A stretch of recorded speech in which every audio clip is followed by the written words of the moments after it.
order to be successful, you have to have a great desire to excel. If you want to be the best, there's no limit of what you can reach.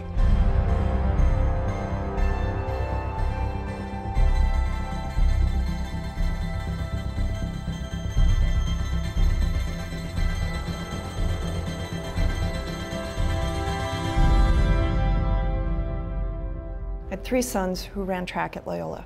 The most important thing he did is when they would fall and drop the baton, he taught them to get back up and keep running.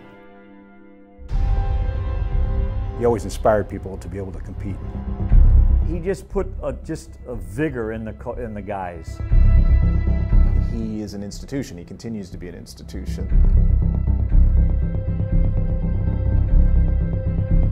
When I got out of high school, after playing football and running track, in the spring I joined the Marine Corps. I always wanted to go to Notre Dame. I had an offer scholarship.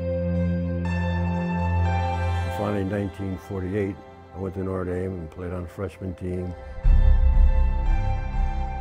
In 1952, in July, we went down and moved into Virginia and stayed down there. And that was the beginning of my coaching career, where I was a head football coach, head track coach, head basketball coach, athletic director, and taught all PE classes. From there, in 1966, I got a call that they needed a coach here at Loyola. First thing, Father says to me, "Hey, Amato, we don't need any more PE teachers. All we want you to do is come in here, coach football and track. I expect a 60-40 season and a occasional championship. At the end of the interview, goodbye, shake hands, out the door." And that was it.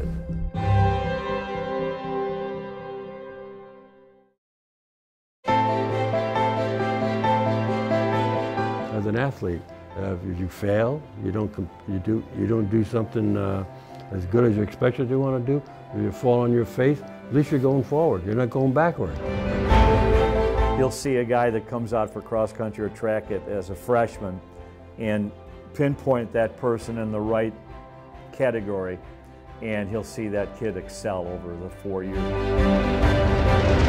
He always wanted people to have a chance to compete. Either compete or participate. If you don't compete, you're not going to make it. If you participate, anybody can do that. You're just a member of a team. So competing is the name of the game. Once you start that day of practice, you're competing for a job in football or basketball, whatever I was coaching or track. There was no set positions for anyone. Every Monday, there's a new position open for anybody who wants to win it. And that has always been my philosophy. It was all about the students. It was all about their lives. If you treat athletes like that, you're honest with them, you treat them all equal, but as individuals. They all have different levels of talent. You want to be the best in the state, or do you want the best in the country? That's up to you. I came here to coach for a year and ended up staying for 10. You can't say no to Coach Amato. Generations of Ramblers have had relationship with Frank as coach, as mentor, as friend. It's not going to happen again. When would you have to start to, nobody stays at one place that long anymore, at least it seemed like they do. I always think of it as Frank and Alice, never just Frank. You know, it's sort of this team that we know so well of Frank and Alice who have poured themselves into the life of Loyola Academy. We can't forget about Alice Amato. Frank is blessed with a wonderful lady who has been his support the whole time.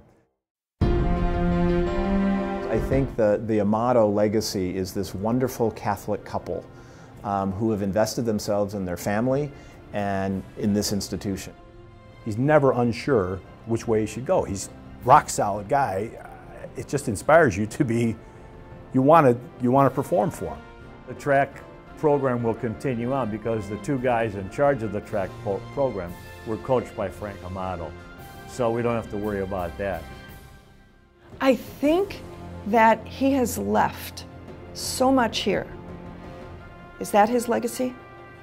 That it's so much easier for them to move on. He so embodies the good traditions of community and care and compassion, and this place is what it is today, and not in small part thanks due to Frank. He lived what they try and teach here at Loyola. He's a man for others, that thing we all have heard so many times, AMDG, for the greater glory of God.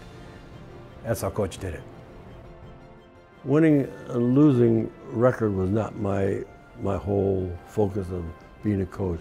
My focus was being to see that my athletes, that when they graduated, they went into college, became successful, they went into a career, they got married, they have a family, they're good citizens, they're contributing to society. But that's what means the most to me. I think that that's the legacy I want. Is it time to quit? There's a time to say goodbye. And if you don't, sometimes you wait too long, it's too late. I'll always be a coach.